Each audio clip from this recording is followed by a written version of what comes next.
As you all know, railways needs no introduction. It is the fourth largest rail system in the world. We operate almost around 10,000 freight trains and 8,000 passenger trains every day. We carry almost 22 million passengers every day or every year. 22 million passengers every day. We transport almost 3.5 million freight cargo every day. And we produce all this output using, say, around 13,000 locomotives, around 2.5 lakh wagons, around 60,000 coaches, and we are a vertically integrated organization.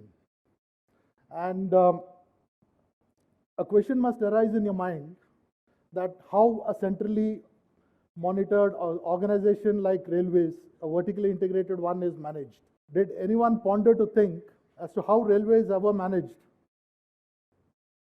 Because if you look at the normal interface of the citizens with the railways, it is mostly with the ticketing interface, or in the trains with the traveling ticket examiners or the station masters at best.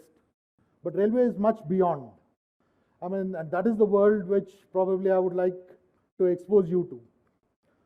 Just like you observe airspace of almost around 3.9 million square kilometers across the entire Indian continent, which is managed by how many air traffic controls?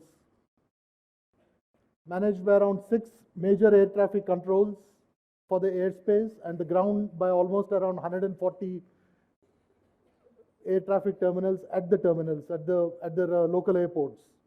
Similar to that, this entire 68,000 route kilometer of railways is administered through 68 divisions, which are administrative hubs. And when I say a division is roughly around 1,000 kilometers, and each division is responsible within its jurisdiction for operations, which includes efficient operations. That means running your trains punctually, running your freight trains optimally, utilizing your assets of locomotives, the wagons, and of course the manpower, and the business development, asset reliability, as well as the financial sustainability and process reforms. Each of these divisions are individually responsible. So railway, actually, when it started, this on the operation side, this 1,000 kilometers is controlled by, similar to an air traffic controller, there is someone called a section controller. This 1,000 kilometers, the network is divided into, say, 5 or 6 sections, and each section is around 200 kilometers, and you have someone called a section controller. His actual brain. What he does is he has a bird's overview of the running of the trains in his section using a time and distance chart. That was around 30 years back. He has the time and distance chart in front of him. He has the communication over the 100 kilometers with all the stations. Roughly 100 kilometers, 200 kilometers stretch of section would have maybe around 30 stations. And using a communication called dual tone multiple frequency, he can call any station anytime, and he can get the communication back from the station. So as the train moves from one station to the other, he actually plots, using a pen and pencil, the line, and the slope of the graph actually determines the speed of the train. 30 years back, this was how it was being operated. A few years later, somewhere in the 2000s, railway automated these operations. What used to be done manually, now the time slotter was done using a computer interface, using time and distance. He chooses the station, chooses the train, time and distance, and then straight the line used to come. A few years later,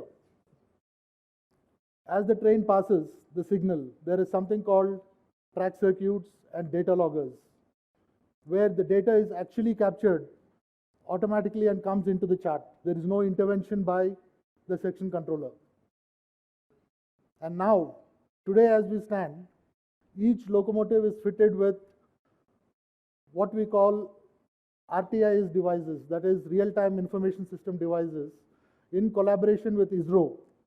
We have attach these devices to the locomotives, and through satellite communication, all our locomotives communicate directly into the chart.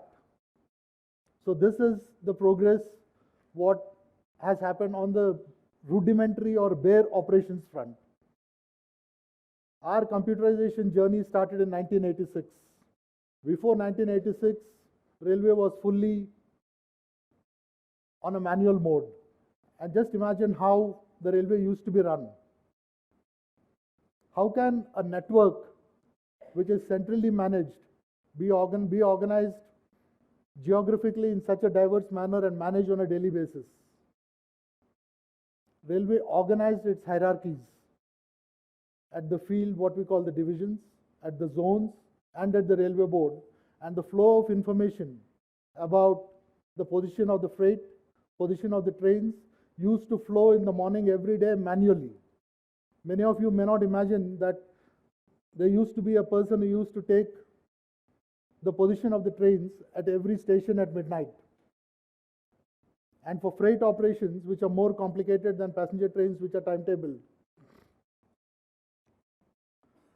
you need to know every train, what type of stock it is, whether it is carrying coal, fertilizer, cement, food grain, POL, whatever, load or empty, so that you know that this train has to be moved to the nearest location for catering to the next demand which is registered. All this flow was being done manually. And now, as we stand, entire operations have been automated. There is absolutely, in my mind, right from 1986, as we stand today in 2023, almost around 37 years, there is no operation on Indian Railway which is not digitized and largely automated, be it any sphere of work.